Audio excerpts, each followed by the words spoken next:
Saúdos, hoxe estamos co secretario xeral de Compromiso por Galicia, con Juan Carlos Piñeiro. Que tal? Ben, Juan Carlos. que tal? Vamos a falar contigo agora de distintos aspectos de Compromiso por Galicia. Primeiro, situaros a nivel xeral. Cando naceu Compromiso por Galicia? Ben, Compromiso por Galicia naceu en decembro do ano 2012. Temos xa unha trayectoria pequena dentro do panorama político, pero traballando e concurrindo en distintas eleccións. E, bueno, naceu coa idea clara de representar un oco, de encher un oco que hai no espectro político galego, que é un galeguismo, un sentimento galeguista, sin dependencias dunha formación que, digamos, seña estatal, e estamos traballando nese aspecto.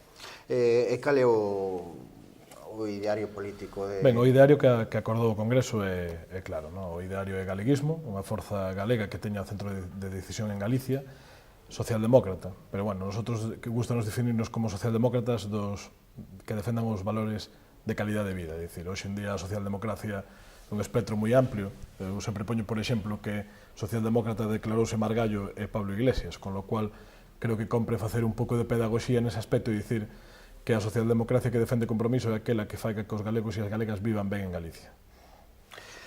En canto ao espacio político que pretende ocupar en Galicia, ou cal sería o espacio... Pois mira, o espacio é fácil de definir e ao mesmo tempo un pouco difícil, non? É dicir, o espacio político, nós sempre dicimos que todos os galegos temos un gran sentimento de país, todos os galegos son galeguistas, non? O que pasa é que nunca houve unha ferramenta política que transformara eso nunha acción política válida para o noso país, non? Hai distintos partidos, hai un espectro moi amplio de partidos, pero todos os partidos dependen de decisións que se toman fora, que se toman na calle Génova, en Ferraz ou na Complutense, ou ben outro partido que é nacionalista, que o que pretende é apartar Galicia da construción europea e da construción dun Estado. Compromiso é a forza que vai responder a eso, un sentimento galego, capacidade de decisión aquí, o noso é noso, nós o xestionamos, pero dentro dunha construción de Estado e de Europa. Queda un ano aproximadamente, non, para as vindeiras eleccións municipais, neste caso, non? Sí. Cal sería a trascendencia de Compromiso por Ben, a ver, hai dúas maneiras de incidir na política galega. Unha é ir hacia unhas autonómicas con, digamos, un referente e un apoio mediático e intentar entrar no Parlamento galego.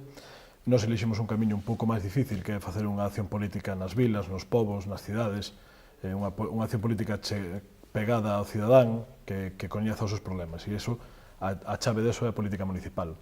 Para nós, as eleccións de 2019 son moi importantes. De feito, dende o Congreso estamos traballando nun proxecto de expansión que xa está dando froitos, integrando partidos como Vianova, integrando independientes como os da Golada, os de Moraña, algunha cousa máis que vamos anunciando, e facendo agrupacións novas. Noso obxectivo é chegar a xuño de 2019, que son as eleccións, con alrededor de 120 candidaturas. 120 candidaturas supón un tercio do país e supón triplicar as candidaturas que tivemos nas anteriores municipais. E centrándonos máis na provincia de Ourense, como ve Compromiso por Galicia Ourense? Ben, tanto Ourense como Lugo, a ver, hai unha cuestión que está clara. A política galega sempre tendeu a fornecer a zona atlántica e a dotar a zona atlántica. E non se dan cuenta que Galicia nunca será un país pleno se non se traballa en Ourense e en Lugo, non? A iso hai que dar resposta a moitos problemas que hai de conectividade, de transporte, a moitos problemas que hai demográficos, tanto en Ourense como en Lugo. Ben vimos fai pouco as novas sobre a demografía en Ourense, non son nada halagüeñas. Entón, como vemos a provincia? A provincia ten moitísimo potencial non só pola propia naturaleza de Ourense, sino porque tamén é parte da Eurorexión con Portugal. Ten que ter moita máis importancia nas decisións políticas galegas, para nós é clave, e, de feito, no noso proxecto de expansión estamos apostando moito pola provincia de Ourense, porque, además, non queremos enganar a naide. As eleccións autonómicas gánanse en Lugo e en Ourense. É donde o PP as gana e, por desgracia, é donde o PP despois olvida a acción política. E centrámonos aínda máis, falamos das comarcas do Carballiño e do Ribeiro. Como ve Compromiso por Galicia estas dúas comarcas? Recentemente estivemos traballando na comarca do Ribeiro, constituímos ali 3 agrupacións, temos presencia en Ribadavia, e son dúas pezas importantes na nosa estrategia de expansión, é dicir, aínda que poida parecer o contrario, pois o mapa político ourensano, a parte de interesante, pois, está aberto a posibles cambios. Nos vamos incidir neste ano e medio en trasladar o noso mensaxe, un mensaxe propositivo, un mensaxe no que a xente ten que ser o centro, un mensaxe no que temos que traballar para que a xente vexa que a política é unha ferramenta válida para cambiar a sociedade, que por desgracia hai moita desafección porque ao final o que se transformou a política que tiña que ser ao servicio dos cidadáns foi transformada nunha política de servicio aos partidos. Nós non queremos ese mensaxe, queremos estar pegados á sociedade e as comarcas que te referías pois son prioritarias para nós. De feito, estamos traballando moito aí e supoño que en breve teremos máis noticias. Xa ainda centrándonos un chisquiño máis na figura dos alcaldes, cal é o papel que deberían ter cos veciños, cos habitantes? A ver, eu creo que aquí hai que analizar dúas cousas. Para nós, aínda que non somos un partido municipalista, que somos un partido de ámbito nacional, de ámbito galego, as alcaldías, os concellos son a administración que máis chegada está ao pobo, a que pode solucionar os problemas do día a día. É certo que esta parece un tópico, un cliché, pero bueno, non é menos certo que esa, digamos, autonomía, esa descentralización que había e desconcentración de servicios, pois coa reforma de Montoro foi bastante agredida, non?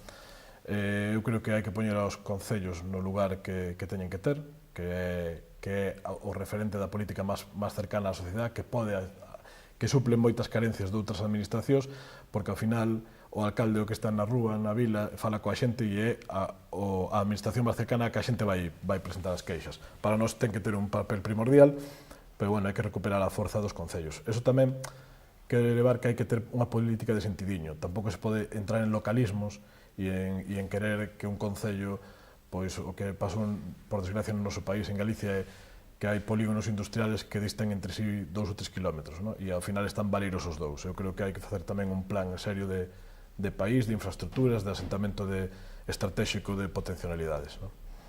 E cales serían os puntos básicos para poder poñer en marcha Ourense, que, como ben decías, está no furgón da cola, tanto a nivel económico como tamén a nivel demográfico? Sí, eu creo que aí nosotros, de feito, estamos facendo algunha campaña en ese aspecto, non? Eu creo que a xente do rural marcha porque no rural non tes os servicios que podas ter nunha área metropolitana, non? Eu creo que a Xunta leva moitos anos sin responder a isto, os distintos gobernos dame igual, os populares, o bipartito, ningún respondeu a este tema, de dotar o rural de servizos para que señan máis ou menos equiparables a unha zona urbana, non? Aí entramos en sanidade, por exemplo, ahora vemos unha grande eiva no tema de pediatras, non hai pediatras no rural do país e os que hai, hai xente que se ten que desplazar máis de 20 ou 25 kilómetros para ir ao pediatra, non? Entonces eu creo que Ourense o que ten que apostar é por comunicarse ben, xa está comunicado, ten que apostar por comunicarse mellor, ten que apostar por dotar o rural de Ourense de servicios e despois ten que apostar por sacar rendimento á propia naturaleza e produtos de Ourense, non? E a maiores deso non podemos obviar a relación que ten con Portugal. A Eurorrexión é un pouco paradóxico que a Eurorrexión os portugueses as teñan explotando e aproveitando e os galegos non señamos capaces de sacala para diante. En parte porque cando Toriño era presidente da Xunta dedicouse de baleirar as funcións da Eurorrexión en Galicia, non? Eu creo que eso hai que poñerlo encima da mesa, hai que falar claro en Ourense, porque é moi importante, e hai que solucionar as eivas de digamos, servizos. Sería unha primeira pedra de toque. Está claro que coa proposta de Feijóo nas últimas eleccións de facer un parque acuático, pois tampouco solucionamos o problema, non? Falamos de outro problema tamén que é o envellecemento de Galicia, de Ourense. Coñecemos datos fai pouco que hai máis, por decirlo dunha maneira, hai máis pensionistas que a xente traballando. Cal sería a solución para intentar frear un pouco a... O primeiro que tens que facer é fixar poboación, non? Se a poboación se che marcha, se os xoves se marchan e non teñen opción para facer un proxecto vital, pois corres ese risco, non? Entón eu creo que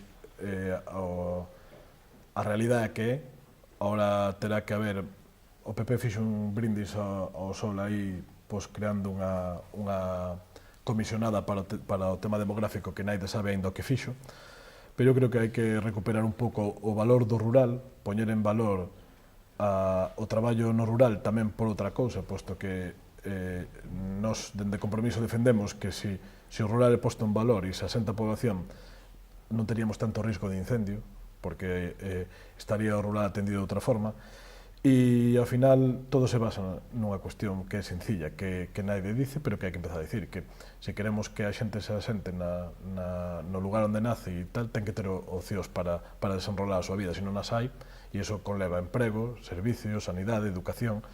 Vemos que pechan colexios, vemos que se unifican, como pasou en Ribadavia, pecharon un colexio e unificaron a xestión en outro, vemos que hai moitas eivas nos centros de saúde, todas esas cousas pois conlevan que a xente que mellor quere vivir cómoda, non? Entonces, por eso se produce, digamos, un despoboamento, non?